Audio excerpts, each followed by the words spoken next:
Hello guys, तर आम्ही चाललेलो आहोत कडूसला। पाठीमागच्या लॉगमध्ये आम्ही तुम्हाला राजगुरुनगरमध्ये मोठासा बाजार भरलेला दाखवलेला होता। तर आज आम्ही तुम्हाला वाशरे गाव आणि राजगुरुनगरमध्ये असलेलं एक छोटंसं कडूस असं गाव, तिथेही एक छोटासा बाजारपेठ भरतो। तर चला गाईज, आज आम्ही तुम्हाला दाखवत आहोत कडूस मधला एक छोटासा बाजारपेठ। तुम्हाला माहिती आहे ना, बघा आजूबाजूला सगळीकडे शेतकरी बसले आहे भाजीपाला विकण्यासाठी। तर ते म्हणतात ना, शेतकरी हा जगाचा पोशिंदा असतो। ज्या शेतामध्ये जे पिकतं ते बाजारपेठेमध्ये ते विकायला आणतात आणि योग्य त्या मालाची ती विक्री करतात। तर गाईज, आम्हाला आहे ना भाजीपाला घ्यायचा होता, परंतु कोणती भाजी घेऊ हे तर काय आम्हाला समजतच नव्हतं। त्यानंतर ना आम्ही दोघींनी एक काम केलं, म्हटलं आधी ना आपण संपूर्ण बाजारपेठ फिरून येऊया।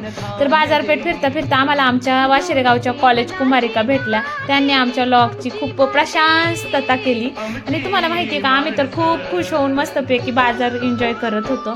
त्यानंतर ना फायनली आम्ही पूर्ण बाजार फिरलो, परंतु काय घ्यावं हे आम्हाला काही सुचतच नव्हतं। भाज्याही खूप फ्रेश होत्या आणि मस्त ताज्याही होत्या। त्यानंतर ना आम्ही गेलो, नंतर ना फायनली भाजीपाला खरेदी करून झाला आणि आता तर आम्हाला खूपच भूक लागलेली होती, त्या म्हणून आम्ही पेटपूजा केली आणि मग घरी निघालो। Bye bye.